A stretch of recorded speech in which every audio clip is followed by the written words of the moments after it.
Números capítulo 13 narra a história dos 12 espiões que Moisés enviou à terra de Canaã para ver como ela era. Desses 12 espiões, 10 voltaram assustados e no versículo 33 relata o desespero deles. Vimos ali gigantes. Sim, eles viram gigantes. Mas 2 desses homens, Josué e Caleb, viram a Deus. Aqueles que duvidavam diziam, não podemos ir à terra de Canaã. Mas os que criam diziam, vamos subir e possuir a terra. Os gigantes nós os vencemos. Nós os venceremos. Vamos aplicar esse texto para nós? Quem são os gigantes? Os gigantes são as grandes dificuldades. E esses gigantes estão em toda parte. Estão na família, estão na igreja, estão em nossa vida social. Eu vou além. Esses gigantes podem estar até em nossos corações. Ou a gente derrota esses gigantes, ou eles pisam em nós como se fôssemos um gafanhoto.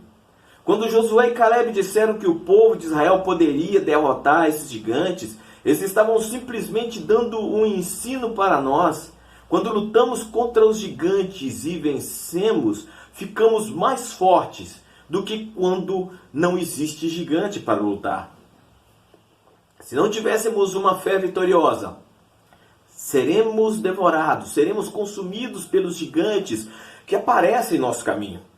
Então, precisamos ter o mesmo tipo de fé que demonstraram Josué e Caleb. É só olhar para Deus, pois é Ele quem toma conta das nossas dificuldades. Quando estamos avançando, progredindo, é que aparecem os gigantes em nossa vida. Olha o povo de Israel.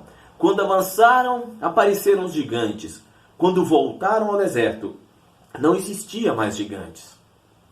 Muitos têm uma ideia de que o poder de Deus na nossa vida nos coloca acima dos problemas e das dificuldades.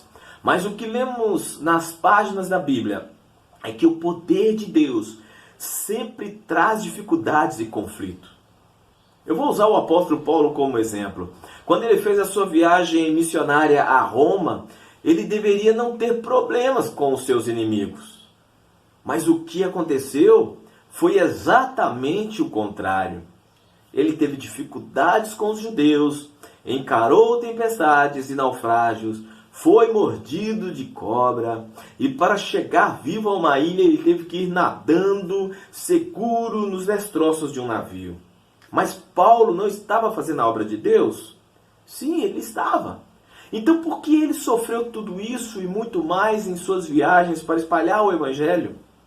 Ele mesmo descreve isso ao dizer, em tudo somos atribulados, mas não angustiados, perplexos, mas não desesperados, perseguidos, mas não abandonados, derribados, mas não destruídos, levando sempre no corpo o morrer de Jesus, para que também a sua vida se manifeste em nosso corpo.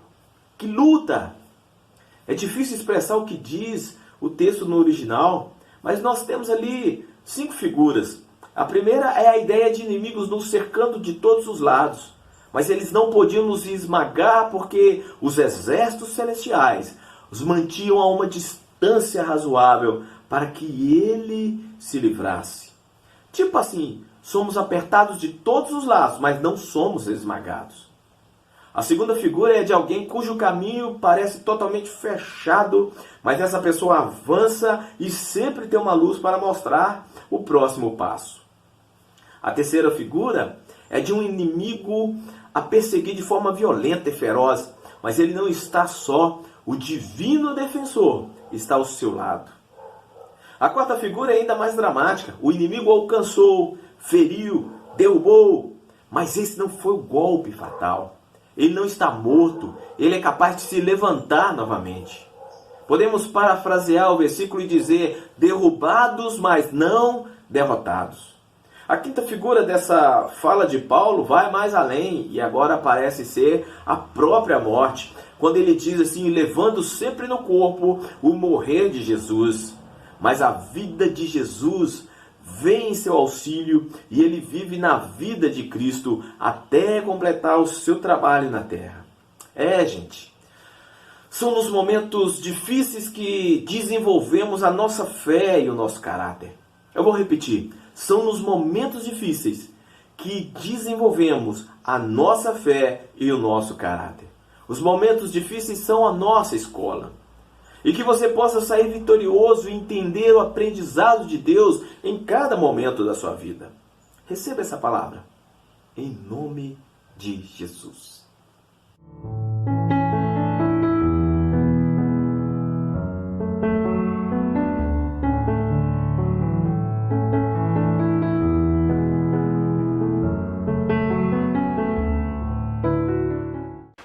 Olha a